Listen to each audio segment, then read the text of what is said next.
السلام علیکم ورحمۃ اللہ وبرکاتہ۔ الحمد للہ رب العالمین والصلاة والسلام علی سید الانبیاء والمرسلین وعلی آلہ وصحبہ اجمعین ومن تبعہم بإحسان الی یوم الدین، اما بعد فاعوذ باللہ من الشیطان الرجیم، بسم اللہ الرحمن الرحیم۔ اعلموا انما الحیاۃ الدنیا لعب ولہو وزینۃ وتفاخر بینکم وتکاثر فی الاموال والاولاد کمثل غیث اعجب الکفار نباته ثم یہیج فتراہ مصفرا ثم یکون حطاما وفی الآخرۃ عذاب شدید ورضوان من اللہ۔ معزز ناظرین، ابھی آپ کے سامنے خطبہ مسنونہ کے بعد سورۃ الحدید کی آیت نمبر 20 تلاوت کی گئی۔ اس آیت کریمہ میں رب العالمین نے دنیا کی حقیقت کو بیان کیا ہے۔ اللہ نے فرمایا اعلموا انما الحیاۃ الدنیا لعب ولہو، میرے بندو جان لو کہ دنیا کی زندگی ایک کھیل ہے اور ایک تماشا ہے، وزینۃ، اور دنیا کی زندگی ایک زینت ہے، سجنے سنورنے کا نام ہے، اٹریکشن کا نام ہے، وتفاخر بینکم، اور آپس میں ایک دوسرے کے اوپر فخر کرنے کا نام ہے، وتکاثر فی الاموال والاولاد، اور مال اور اولاد میں ایک دوسرے سے زیادہ ہونا، ایک دوسرے سے آگے بڑھنا، اس کا نام ہے۔ یعنی دنیا کی حقیقت انہی چیزوں کے اندر محصور ہے۔ اگر ہم دنیا کی حقیقت پر غور کریں، انسانی زندگی کے جو مختلف اسٹیج ہوتے ہیں، بچپن، جوانی، بڑھاپا، وہ انہی سب چیزوں میں ختم ہو جاتے ہیں۔ بچپن کھیل اور تماشے میں، جوانی زینت اور فخر میں، اور پھر بڑھاپے میں مال اور اولاد کی کثرت پہ آدمی ناز کرتا ہے۔ تو یہ دنیا کی حقیقت ہے جس دنیا کے پیچھے آج ہم اور آپ بھاگتے ہیں۔ جب ہمارا کوئی عزیز دنیا سے جاتا ہے، جب ہم کسی کی موت کو دیکھتے ہیں، تب ہمیں محسوس ہوتا ہے کہ یہ دنیا جس کو ہم نے اتنی اہمیت دے رکھی ہے، یہ دنیا کبھی بھی ختم ہو سکتی ہے۔ یہی وہ بات ہے جسے ہم سورۃ اعلیٰ کے اندر ہر جمعہ کی نماز میں اپنے خطیب سے، اپنے امام سے ہم سنتے ہیں۔ اللہ تعالیٰ نے فرمایا سورۃ الاعلیٰ کے اندر بل تؤثرون الحیاۃ الدنیا والآخرۃ خیر وابقیٰ، میرے بندو تم دنیا کی زندگی کو ترجیح دیتے ہو جبکہ آخرت کی زندگی زیادہ بہتر اور زیادہ باقی رہنے والی ہے۔ اسی طریقے سے آپ وہ حدیث دیکھیں صحیح بخاری کی، اللہ کے پیارے نبی صلی اللہ علیہ وسلم حضرت عبداللہ ابن عمر کہتے ہیں، اللہ کے پیارے نبی صلی اللہ علیہ وسلم نے فرمایا کن فی الدنیا کأنک غریب او عابر سبیل، دنیا کے اندر ایسے رہو جیسے ایک پردیسی رہتا ہے یا ایک مسافر رہتا ہے۔ یعنی دنیا کو اپنا مستقل جائے رہائش یا دنیا کو مستقل ٹھکانہ مت سمجھو، یہ دنیا ایک عارضی ٹھکانہ ہے، اور جب کوئی ہمیں سے جب کوئی موت سے ہمکنار ہوتا ہے تب یہ بات ہم اچھی طریقے سے سمجھ سکتے ہیں۔ معزز ناظرین، یہی وجہ ہے کہ موت کے بارے میں اللہ کے رسول صلی اللہ علیہ وسلم نے فرمایا کہ اکثروا ذکر ہادم اللذات، لذتوں کو توڑ دینے والی چیز موت کو کثرت سے یاد کرو۔ موت اگر ہمیں یاد ہوگی تو ہم جو لذتوں میں ڈوبے رہتے ہیں، یہ چیز ہمارے اندر نہیں پیدا ہوگی۔ دنیا کے اندر زندگی گزارتے وقت جب ہماری خواہشات کا معاملہ آتا ہے، ہم اپنی خواہشات کو کنٹرول نہیں کرتے، ہم اپنی خواہشات کی کوئی لمٹ نہیں بناتے، ہمیں اپنی خواہشات کی ایک لمٹ طے کرنی پڑے گی۔ اللہ تعالیٰ نے قرآن کریم کے 30ویں پارے میں فرمایا کہ فَأَمَّا مَن طَغَىٰ وَآثَرَ الْحَيَاةَ الدُّنْيَا فَإِنَّ الْجَحِيمَ هِيَ الْمَأْوَىٰ، جو انسان سرکشی کا راستہ اپنائے گا اور دنیا کی زندگی کو ترجیح دے گا تو اس کا ٹھکانہ جہنم ہے۔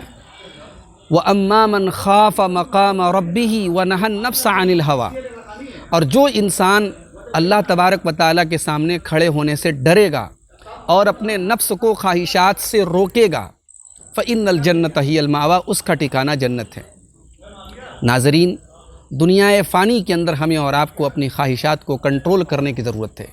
یہی سبق ہمارے پیارے نبی صلی اللہ علیہ وسلم نے اور آپ کے صحابہ نے اور سلف صالحین نے دیا ہے۔ دنیا کے اندر ہم جو بہت ساری امیدیں اور آرزویں پال لیتے ہیں، بہت ساری پلاننگ کرتے ہیں، جب اچانک موت کا فرشتہ ہمارے پاس آتا ہے، وہ ساری پلاننگ ہماری دھری رہ جاتی ہے۔ ہم یہ بھول جاتے ہیں کہ ہماری ایک ایک ایکٹیویٹی کا، ایک ایک عمل کا، ایک ایک حرکت کا ہمیں اللہ کی بارگاہ میں حساب دینا پڑے گا۔ اللہ تعالیٰ نے فرمایا سورہ ہجر کے اندر فَوَرَبِّكَ لَنَسْأَلَنَّهُمْ أَجْمَعِينَ عَمَّا كَانُوا يَعْمَلُونَ، آپ کے رب کی قسم ہم ضرور ان سے سوال کریں گے ان تمام چیزوں کا جو یہ کرتے تھے۔ اسی طریقے سے اللہ تعالیٰ نے قرآن کریم کے 30ویں پارے میں فرمایا وَإِنَّ عَلَيْكُمْ لَحَافِظِينَ كِرَامًا كَاتِبِينَ يَعْلَمُونَ مَا تَفْعَلُونَ، میرے بندو تمہارے اوپر کرامن کاتبین متعین ہیں، بزرگ لکھنے والے فرشتے مقرر ہیں جو تمہاری ایک ایک حرکت کو، ایک ایک عمل کو لکھ رہے ہیں۔ ہمیں اللہ تبارک و تعالیٰ کی بارگاہ میں اپنے ایک ایک عمل کا حساب دینا ہوگا، ہمیں اس بات سے ڈرنا چاہیے۔ کہیں ایسا نہ ہو کہ ہم دنیا کی رنگینیوں میں اتنے گم ہو جائیں کہ ہم آخرت کو بھول جائیں اور اللہ کی بارگاہ میں حساب دینے کو ہم بھول جائیں۔ یہی وجہ ہے کہ اللہ تعالیٰ نے سورۃ الانشقاق کے اندر فرمایا کہ وَأَمَّا مَنْ أُوتِيَ كِتَابَهُ وَرَاءَ ظَهْرِهِ فَسَوْفَ يَدْعُو ثُبُورًا، کہ جو انسان جس کے پیٹھ کے پیچھے اس کا نامہ اعمال دیا جائے گا، یعنی اس کا نامہ اعمال اس کے بائیں ہاتھ میں اس کی پیٹھ کے پیچھے دیا جائے گا، فَسَوْفَ يَدْعُو ثُبُورًا، تو وہ عنقریب موت کو پکارے گا، وَيَصْلَىٰ سَعِيرًا، اور ایسا شخص جہنم میں داخل ہوگا۔ کیوں؟ اِنَّهُ كَانَ فِي أَهْلِهِ مَسْرُورًا، اللہ نے فرمایا کہ یہ اپنے گھر والوں میں مگن تھا، اپنے گھر والوں میں خوش تھا۔ اپنی فیملی، اپنے گھر والوں، اپنی دنیا کے ساتھ خوش ہونا یہ برا نہیں ہے، مگر آخرت سے بے پرواہ ہو کر، آخرت سے کو اوائڈ کر کے، آخرت کو بھول کر کے اگر آدمی دنیا میں مگن ہے تو یہ برا ہے۔ اللہ نے آگے اس کی وضاحت کرتے ہوئے فرمایا اِنَّهُ ظَنَّ أَن لَّن يَحُورَ بَلَا إِنَّ رَبَّهُ كَانَ بِهِ بَصِيرًا، اس نے یہ سمجھ رکھا تھا کہ اسے اللہ کی طرف لوٹنا نہیں ہے، پلٹنا نہیں ہے، ایسا ہرگز نہیں ہے، بے شک اس کا رب اس کو دیکھ رہا ہے، ہمارا رب ہمیں دیکھ رہا ہے۔ دنیا کے کیمروں سے ہم ڈرتے ہیں کہ دنیا کے کیمروں میں ہم پکڑ لیے جائیں گے، اللہ رب العالمین کا کیمرہ اور اس کی نظر، ہم کائنات کے کسی کونے میں چلے جائیں، ہم اللہ کی پکڑ سے نہیں بچ سکتے۔ اِنَّ بَطْشَ رَبِّكَ لَشَدِيدٌ، بے شک تیرے رب کی پکڑ بڑی سخت ہے۔ حضرت لقمان نے اپنے بیٹے کو جو نصیحت کی تھی، وہ نصیحت ہم سب کو یاد رکھنی چاہیے۔ حضرت لقمان نے کہا تھا یا بنی انہا ان تک مثقال حبۃ من خردل فتکن فی صخرۃ او فی السماوات او فی الارض یأتی بها اللہ، میرے بچے اگر ایک رائی کے دانے کے برابر بھی کوئی عمل ہوگا، کوئی چیز ہوگی، وہ کائنات میں کہیں ہوگی، آسمانوں میں کہیں ہوگی، زمین میں کہیں ہوگی، کسی چٹان میں چھپی ہوگی، یأتی بها اللہ، اللہ تعالیٰ اس کو سامنے لے آئے گا۔ اللہ کے علم اور اللہ کی قدرت سے ہم کبھی باہر نہیں نکل سکتے۔